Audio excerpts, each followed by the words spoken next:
Oi, aqui é o professor Jairo, responsável pela disciplina de Linguagens e Técnicas de Programação. E nessa nossa videoaula, nós vamos falar sobre uma outra estrutura utilizada para armazenamento de valores, para armazenamento de variáveis. Nós vamos falar sobre o vetor. Então, o objetivo dessa videoaula é apresentar para vocês essa nova possibilidade de armazenamento de um conjunto de valores em apenas uma variável. E dessa maneira, aumentar a quantidade de problemas que vocês vão ser capazes de solucionar utilizando a programação. Até agora, nós sempre trabalhamos com estruturas, ou melhor, com variáveis, que são capazes de armazenar apenas um valor de cada vez. Então, nós trabalhamos com as chamadas variáveis simples ou variáveis primitivas. E essas variáveis, elas foram muito úteis, elas são muito úteis, porque a gente foi capaz, nós somos capazes de criar vários programas, de solucionar vários problemas utilizando apenas essas variáveis simples. E vocês são capazes de criar vários outros, solucionar vários outros problemas, criar vários outros programas aí disponíveis no nosso material complementar, nas nossas apostilas, utilizando só as variáveis simples. Mas agora chegou a hora que a gente vai avançar um pouquinho no nosso estudo para estudar variáveis que têm uma outra composição, que são variáveis mais robustas, porque elas são capazes de armazenar mais de um valor ao mesmo tempo. Então, são as variáveis chamadas de variáveis compostas ou de variáveis derivadas. Essas variáveis elas são muito úteis, porque até agora nós sempre nos preocupamos com pequenas posições independentes de memória, com variáveis simples, com dados simples que possibilitavam que a gente pudesse armazenar uma pequena quantidade de informação. E a gente sempre trabalhou com a criação de programas com essa ideia de uma pequena quantidade de informação. Até podemos sim criar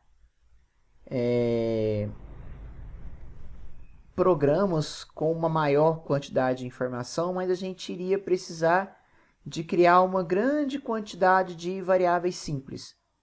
Com uma grande quantidade de variáveis, a gente iria ter uma necessidade de preocupar mais ainda com o gerenciamento de todas essas variáveis, porque seria mais complexo, à medida que eu tenho uma maior quantidade de variáveis, eu gerenciar todas essas variáveis corretamente.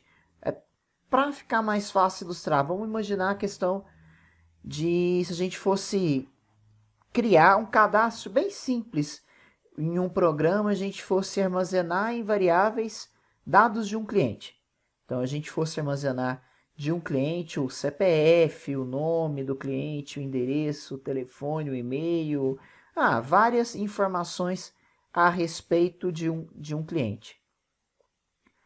Poderia, então, com o que a gente conhece, criar uma variável para o CPF do cliente, uma outra variável para o nome, outra variável para o endereço. Então, criar diversas variáveis para armazenar os dados desse cliente. Bacana, funciona, a gente iria conseguir criar isso sem nenhum problema. O problema iria começar a acontecer à medida que eu precisasse armazenar dados de vários clientes. Então, se eu fosse armazenar dados aí de vários clientes, eu iria aumentar bastante a quantidade de variáveis necessárias para eu fazer esse armazenamento desses valores.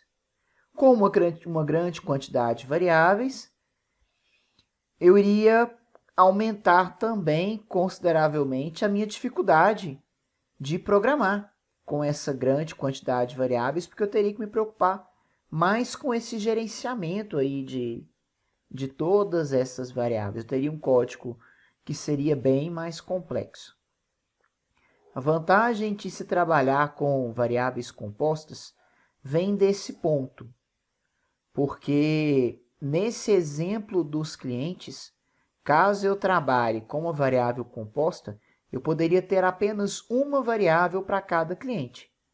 Então, eu teria uma variável cliente, uma variável composta.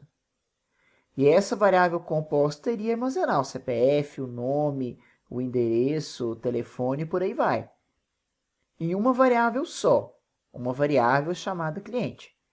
Aí eu teria, lógico, aí, posições diferentes de memória para armazenar o CPF, o nome, o endereço, mas apenas uma variável, só uma variável de cliente. Então, para cada cliente que eu fosse precisar gerenciar, eu teria uma variável, ocupando diversas posições de memória, mas uma variável só, o que tornaria aí muito mais fácil para que eu faça esse gerenciamento do meu cliente, esse gerenciamento dos dados do meu cliente.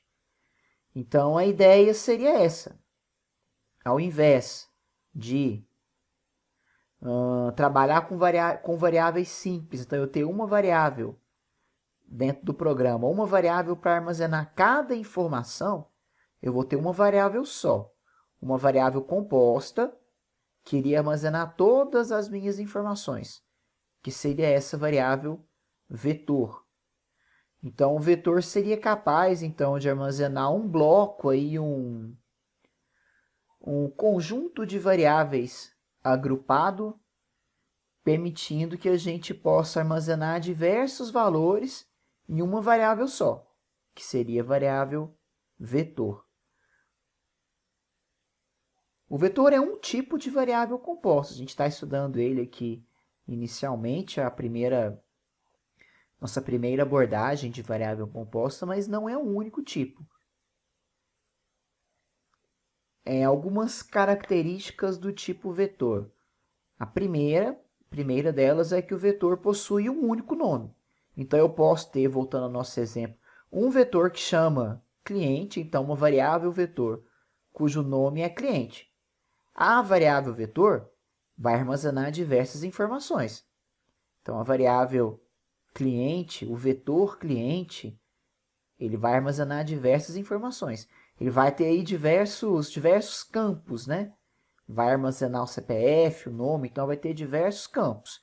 Mas a variável vetor, ela chama cliente, ela tem um único nome, independente de quantos campos, independente de quantas informações ela for armazenar. O nome é um só. O nome do vetor seria, nesse exemplo, vetor cliente, com várias informações armazenadas dentro dele. O vetor, ele é um tipo de variável composta que permite que a gente possa armazenar dados de apenas um tipo. Ou seja, melhor explicando esse ponto. Quando eu defino uma estrutura vetor, quando eu crio uma variável vetor, eu preciso definir qual é o tipo de dados que essa estrutura, que esse vetor vai armazenar. Então, se eu defino que meu vetor vai armazenar um vetor do tipo inteiro, ele vai armazenar apenas valores do tipo inteiro. Se eu defino que o meu vetor vai armazenar informações float, é um vetor float, eu só vou poder armazenar informações do tipo float nesse vetor. Porque o vetor é uma variável composta que permite o armazenamento de dados de apenas um tipo. Até existem variáveis compostas que permitem que eu possa armazenar dados de diferentes tipos de dados. Então, uma variável composta que eu possa armazenar números inteiros, posso armazenar float, posso armazenar char, então que eu posso armazenar diferentes tipos. Um exemplo é a estrutura registro. Mas nós não vamos entrar nesse curso de linguagens e técnicas de programação, nós não vamos chegar nesse ponto. A gente vai chegar no ponto de trabalhar com variáveis compostas que são do tipo homogêneo. Por que homogêneo? Porque ela armazena informações sempre de um tipo só. Quando a variável composta permite que eu possa armazenar valores de diferentes tipos, é uma variável composta heterogênea. Aí é o exemplo do registro que nós não vamos estudar. Então, o vetor é uma variável composta homogênea e ele armazena informações de apenas um tipo de dados, que deve ser determinado quando a gente cria o vetor. É preciso, é necessário que o meu vetor possua um mecanismo, uma maneira para que eu possa localizar as diversas informações que estão dentro do vetor. Porque a gente tem falado aqui desse exemplo cliente, eu tenho um vetor cliente só, mas eu tenho aí diversas informações diferentes armazenadas dentro desse vetor. Então eu preciso ter um mecanismo que me possibilite localizar as informações dentro desse vetor. Um mecanismo que permita eu acessar essas posições diferentes dentro do meu vetor para armazenar uma informação, para buscar uma informação. Então eu preciso desse mecanismo, que é esse mecanismo chamado de índice, que serve para eu poder acessar as posições dentro do meu vetor. Então, se eu tenho um vetor do tipo inteiro, ele vai armazenar ali 10 números inteiros, eu tenho, através do meu índice, eu tenho uma possibilidade de acessar a quinta posição do meu vetor, a oitava posição do vetor, a segunda informação do vetor. Então, o índice é um mecanismo que eu possuo para poder localizar e acessar uma informação dentro do meu vetor. É um conceito aí bem interessante, bem útil nessa questão do estudo do vetor. Agora, a gente vai ver aqui primeiro na teoria como é feito o processo, como é realizado o processo para a declaração de um vetor, de uma estrutura vetor. Então, a gente vai, para declarar o vetor no meu programa, eu vou primeiro definir o tipo do meu vetor. Então, eu defino se o meu vetor vai armazenar a informação inteiro, se vai ser float, se vai ser char. Então, eu defino primeiro o tipo do vetor. O tipo das informações que serão armazenadas no vetor. Depois, o nome do vetor, que é o nome único na minha estrutura. E depois eu vou definir a quantidade de informações que o meu vetor possui, a quantidade de elementos que o vetor possui. Lógico que a gente está vendo que essa declaração de vetor utilizando a sintaxe em C, que é que é a linguagem que nós estamos utilizando para testes aqui no nosso curso. Em outras linguagens posso ter alguma diferença, mas aqui no C, dessa maneira. Primeiro o tipo da informação que eu vou armazenar, depois o nome do meu vetor, e por último, entre colchetes, o tamanho do meu vetor, a quantidade de elementos que eu vou armazenar dentro do meu vetor.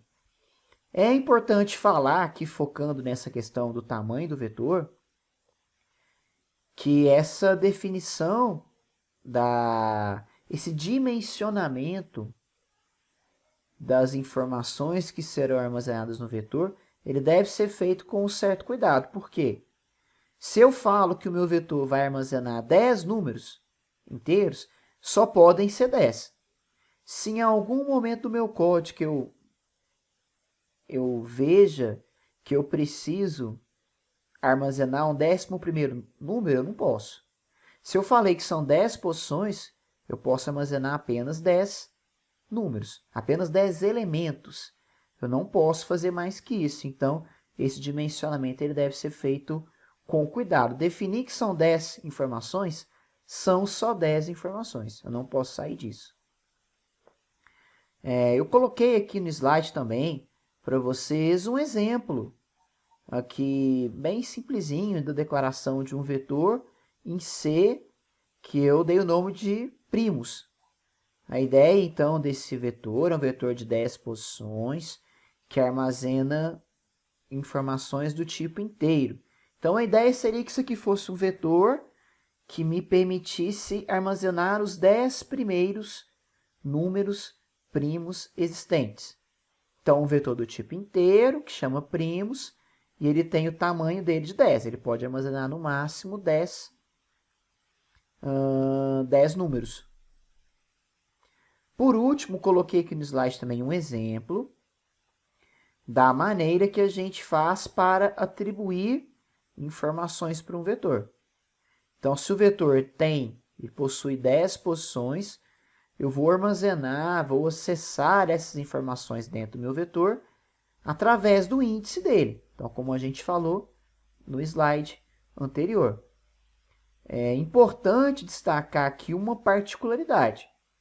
Se eu falo que o meu vetor ele cabe 10 informações, ele tem 10 posições, quando eu for referenciar as minhas 10 posições, a primeira posição do vetor, ela é a posição 0. A segunda posição do vetor é a posição 1. Então, a primeira posição do vetor é a posição 0.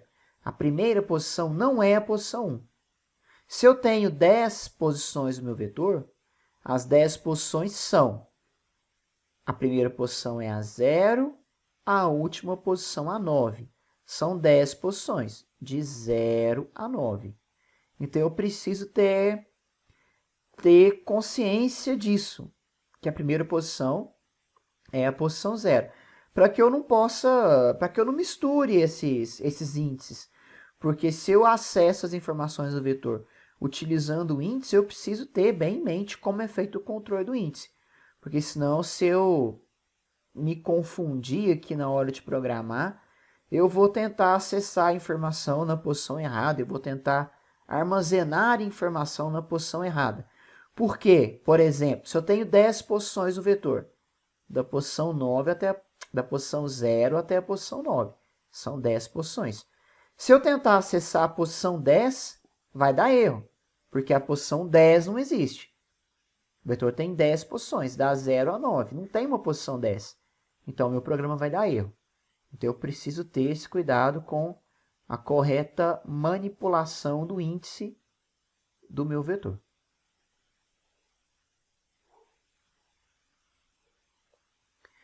Coloco aqui nesse slide um caso especial, char, porque eu não sei se vocês repararam, pensaram nisso agora, quando a gente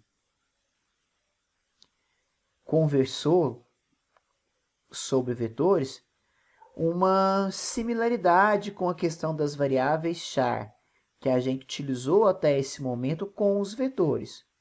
Porque as variáveis char, vocês devem se lembrar que são as variáveis que elas não são numéricas, que a gente utilizou para armazenar palavras, para armazenar letras, para números também, mas são as variáveis que a gente utilizou para armazenar um conjunto de caracteres. Então, a gente utilizou char para armazenar aí palavras aí em variáveis do tipo char. Na verdade, acho que o termo ideal para se falar em char seria esse cadeia de caracteres que eu coloquei no slide para vocês. Porque a nossa linguagem C que a gente está estudando, ela trabalha com strings, com palavras, ela trabalha com palavras que são, para a minha linguagem, um conjunto de caracteres, um vetor de caracteres. Então, quando eu falava que era um tipo char, eu declarava que era char, por exemplo, né? Char nome 30. A gente declarava que a variável era do tipo char, que a variável chamava nome e que ela tinha no máximo 30 caracteres. Então, a gente utilizava uma sintaxe para trabalhar com o conteúdo string, com o conteúdo texto, que é uma sintaxe de vetor. Porque o C ele trabalha com strings, com palavras, como um vetor de caracteres, como um conjunto de caracteres. Então, até agora, quando a gente viu variáveis do tipo char, a gente viu vetores de char, porque a gente tinha uma declaração que era char, o nome da minha variável char e a quantidade de caracteres que a minha variável char podia armazenar. Porque o C trabalha dessa maneira. Para o C, para eu trabalhar com uma variável texto, eu crio um vetor de caracteres. Por isso eu fiz questão de colocar esse caso especial para poder mostrar essa particularidade que eu não sei se vocês tiveram essa visão quando começamos a falar de vetor. Por essa razão, até mesmo a gente viu que eu consigo acessar numa variável do tipo char posições diferentes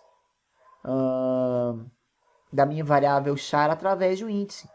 Porque eu lembro que a gente fez lá atrás, numa das primeiras aulas, que a gente viu programação na prática, a gente criou uma variável char de acho que 10 posições, deu o nome para ela de palavra e colocou o conteúdo dessa variável palavra como teste. Então, o conteúdo de palavra era teste. Era uma variável do tipo char. Então, eu consegui acessar que char entre chaves 1, aliás, que char entre colchetes 0, que é a primeira posição da minha variável palavra, é a letra T. Porque a primeira letra, a letra que está na posição 0 do meu vetor palavra era T. Porque era teste, a primeira letra era T. Então, a gente trabalhou com essa questão do índice quando vimos o tipo char já lá atrás, nas nossas primeiras aulas, porque quando eu trabalho com char, as informações armazenadas, os caracteres armazenados dentro da minha variável char, elas podem ser acessadas através do índice, obedecendo esse critério. A primeira posição é a posição 0, a segunda posição é a posição 1, e por aí vai. E, por último, as variáveis do tipo char, elas têm algumas funções que são funções especiais para manipulação desse tipo de variável. Então, a gente já viu que eu tenho o strcat, que serve para eu poder concatenar um vetor char em outro vetor char. Eu tenho o strcpy, que serve para eu poder copiar informações de um vetor char para outro vetor char.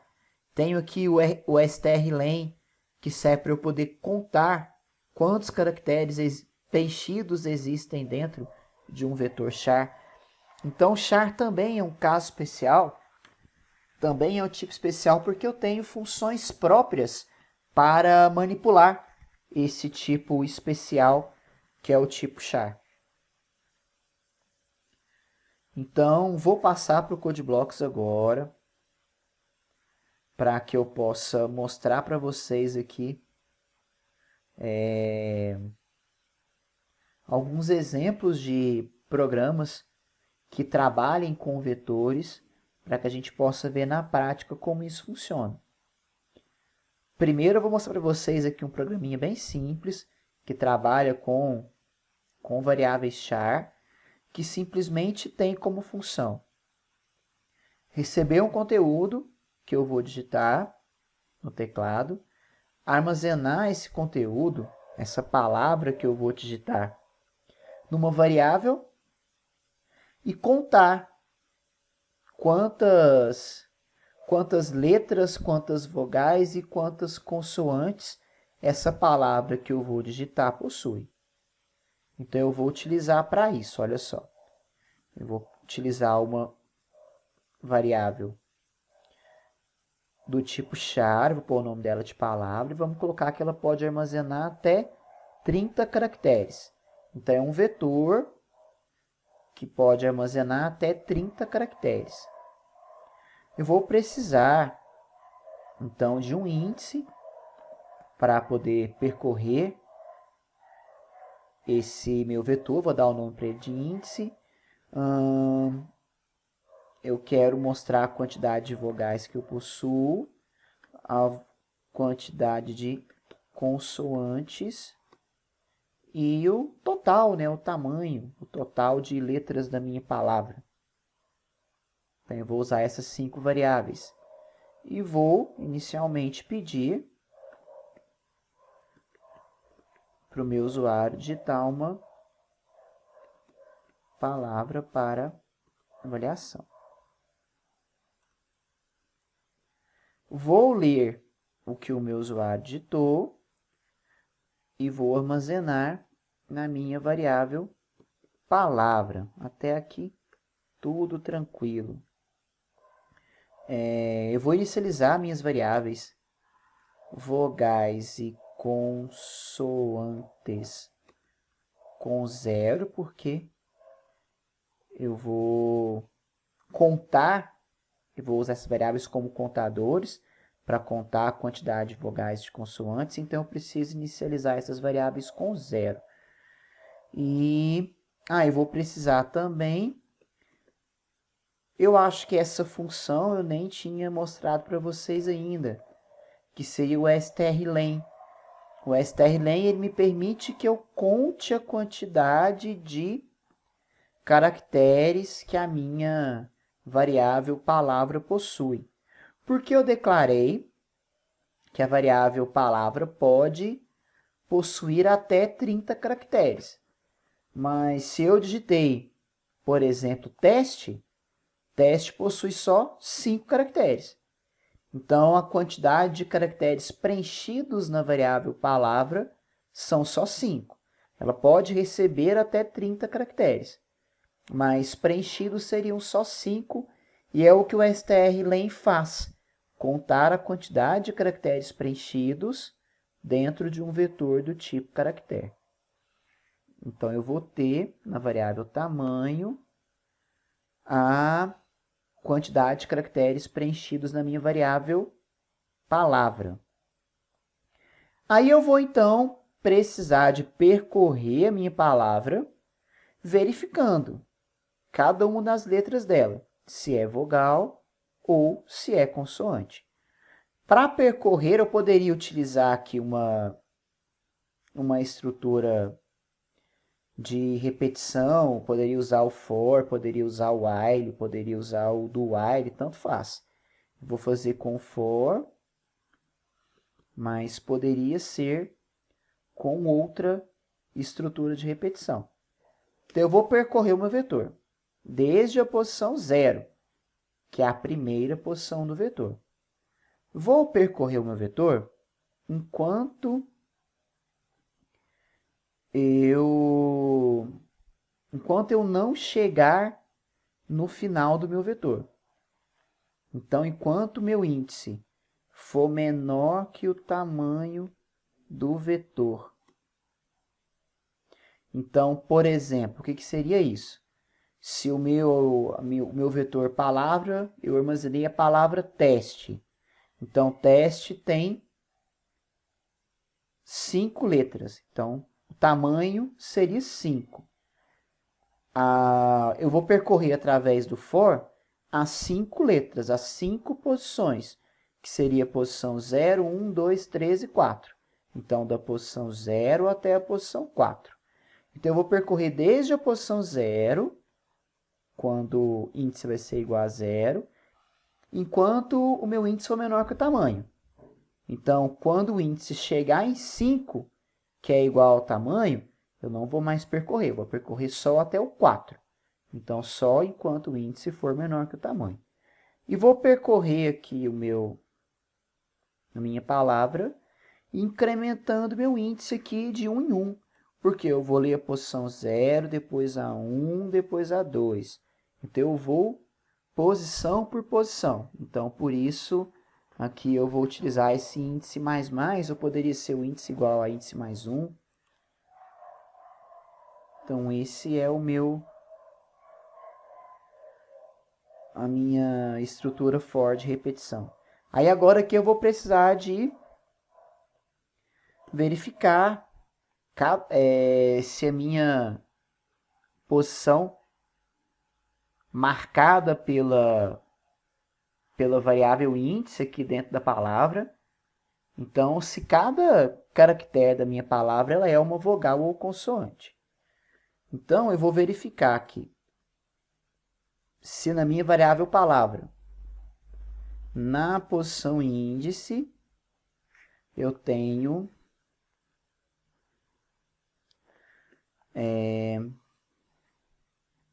a letra A, que é uma vogal.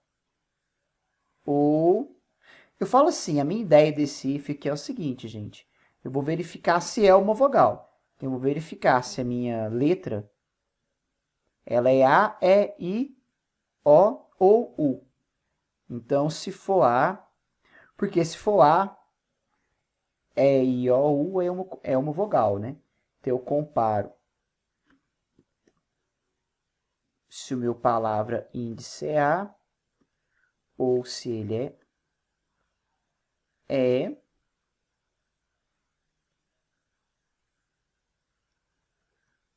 ou se ele é I,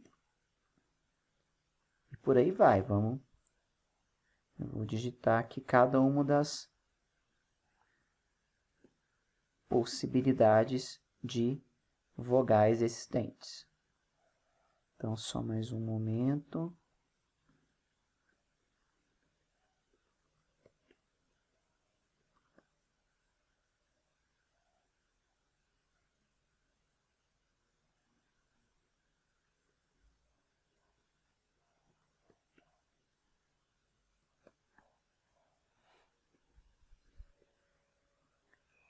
Pronto. Deixa eu ver se eu digitei alguma coisa errada.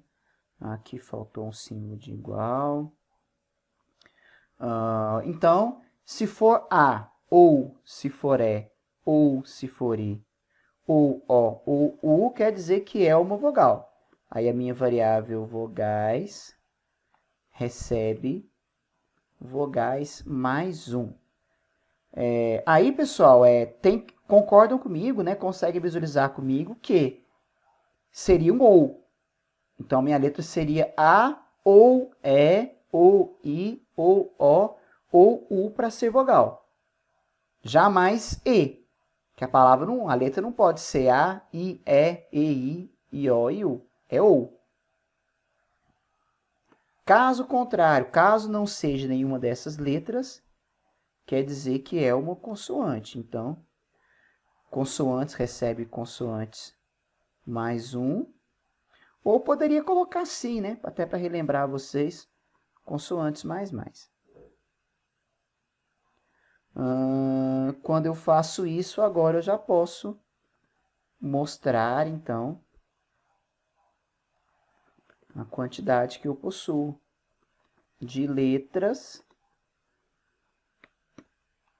que está onde está na minha variável tamanho.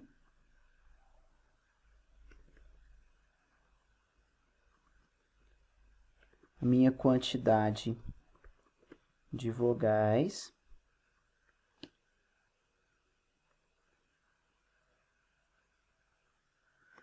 que está na variável vogais. E, por último,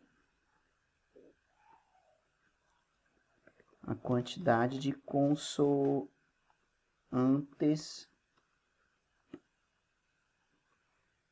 que está na minha variável consoantes. Do jeito que eu montei esse if else, pessoal, então acaba que ele está atribuindo como consoante tudo que não é vogal. Então, para que isso ficasse aqui 100% perfeito, né? Eu teria que colocar aqui dentro desse else para verificar que direitinho se as minhas letras seriam B, C, D, F, cada uma das minhas consoantes possíveis, porque aqui, se eu tiver colocado dentro da minha variável palavra um número ou um símbolo, que não, como não é uma vogal, ele vai atribuir a variável consoantes, mas Não vou me ater a isso porque a preocupação maior que eu quero ter, que eu quero mostrar com vocês aqui no momento, seria como percorrer o meu vetor palavra através do índice. Então, que vocês entendam que eu vou inicializar aqui a minha busca, o processo de percorrer o meu vetor palavra desde a posição 0, a primeira posição do vetor palavra, e vou até a última posição do vetor palavra. Então, vou olhar a posição 0, eu vou verificar se é uma vogal ou se não é. Passo para a posição 1, executo o índice mais, passo para a posição 1, verifico se a letra na posição 1 é uma vogal. Passo para a posição 2, vejo se é, até que eu chegue no final do meu vetor palavra. Então, vamos simular para ver se está certo. Colocar, olha só, a palavra teste. Ela tem 5 letras, 2 vogais, 3 consoantes. Aí foi executado com sucesso. Poderia executar aqui uma palavra maior. Vamos lá, matemática. São 10 letras, 5 vogais, 5 consoantes. Isso. É isso. Então, está funcionando perfeitamente.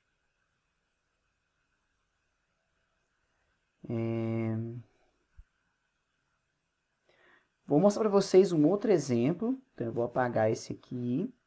Mostro um outro exemplo agora, em que eu tenho um vetor que seja composto por números.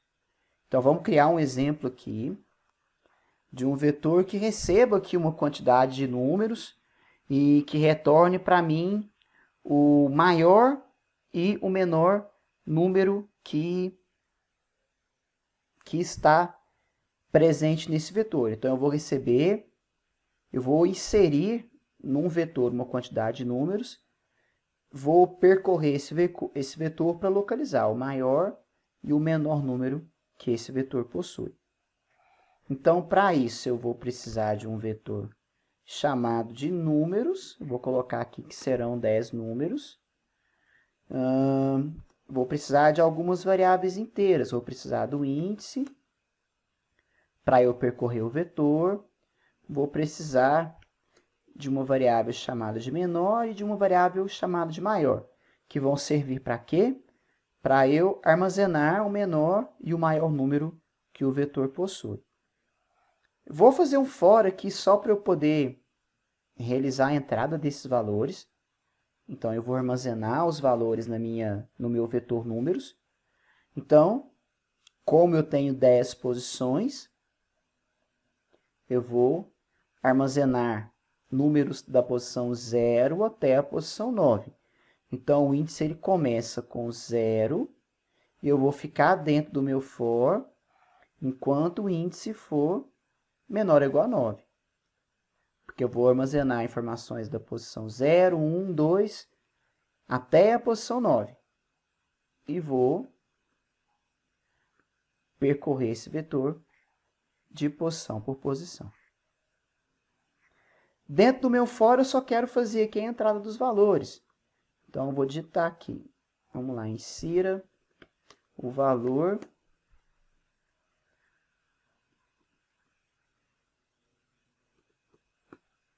e qual posição eu quero que esse valor seja inserido. Faço um scanf aqui, %d, porque é variável inteira, e armazeno aonde? No meu vetor números, mas na minha posição índice. Então, eu vou entrar no for. O índice vai valer 0. Vai aparecer para o usuário. Insiro o valor 0. O usuário vai digitar um número. O número vai ser armazenado aonde?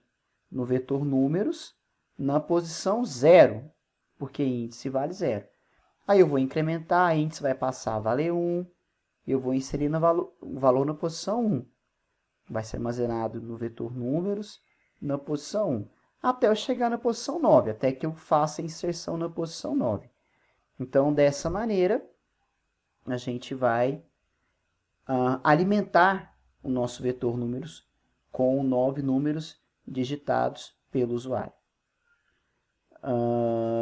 Agora eu vou precisar de fazer um for para localizar o maior e o menor número que o meu vetor números possui.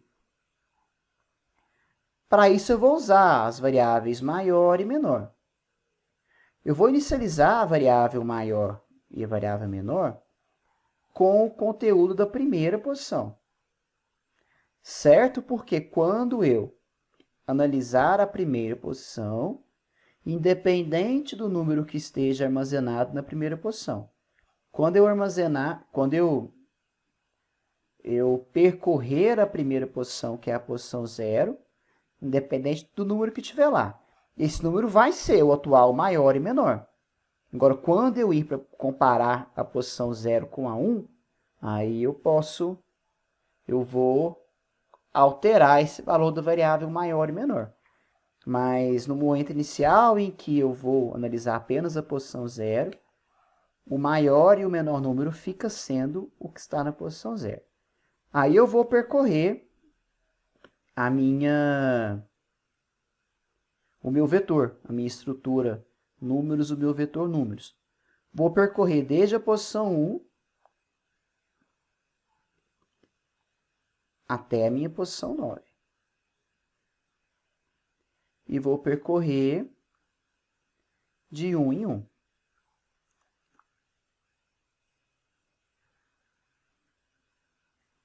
Quando eu percorrer, eu vou verificar se o número da posição 1 ele é maior que o da posição 0, ou se ele é... Aliás, perdão, quando eu for analisar o número da posição 1, eu vou comparar se ele é maior que o maior valor já encontrado, ou se ele é menor que o menor valor já encontrado. Caso ele seja, aí ele passa a ser o novo maior ou o novo menor valor. Então, eu vou percorrer todas as posições dessa maneira. Então, eu vou percorrer verificando o quê? Se o meu vetor números, na posição que está sendo apontada pelo meu índice, ele é maior que a variável maior. Se ele for maior que a variável maior, quer dizer, então, que ele é o novo maior valor da estrutura. Então, a variável maior vai receber o meu vetor números na posição índice. E faço a mesma coisa para o meu menor valor. Então, verifico se o meu vetor números na posição índice, ele tem um valor menor que o menor valor já encontrado. Caso ele tenha, então o menor valor encontrado passa a ser ele. Então, esse meu laço vai fazer isso, olha só. Supondo, então, que o primeiro número do meu vetor números aqui seja o número 5. Então, nesse momento aqui, nas linhas 13 e 14, tanto a variável maior quanto a variável menor vão valer 5. Aí eu vou entrar nesse for. Supondo que o número da posição 1 do meu vetor número seja o número 3. Vou verificar, olha só. Se o número 3 ele é maior que o 5, ele não é. Então, o maior vai continuar sendo 5. E vou verificar se o número 3 ele é menor que o 5, porque a variável menor também vale 5. 3 é menor que o 5, ou seja, o novo menor número é o quê? É o 3. O 3 está armazenado aonde? No meu vetor números, na posição 1, onde o índice é 1. Aí eu vou olhar aqui depois, vou passar para frente, vou incrementar o índice, e o índice vai passar a ser 2. Então, agora eu vou fazer as mesmas comparações, só que com o meu vetor números na posição 2. Supondo que na posição 2 tem o número 10. Aí eu vou olhar. Se números na posição 2, ou seja, o número 10, ele é maior que o 5, que é o que está na variável maior. É maior que o 5, então o que acontece? A variável maior agora vai receber o número 10, que está em números, apontando pelo índice 2. Então, a variável maior agora vai ser o número 10. E vou comparar depois. Olha, o número 10 ele é menor que o 3, que era o menor encontrado até o momento? Não, não é. Então, vou continuar. Então, vou percorrer esse laço aqui até o final. Todas as posições do meu vetor números, para verificar o maior e o menor valor. Quando eu sair do laço, aí eu posso, então, mostrar o resultado.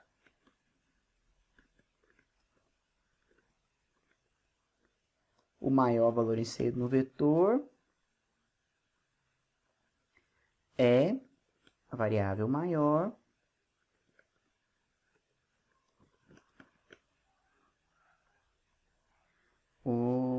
faltou um N aqui. O menor valor inserido no vetor é menor.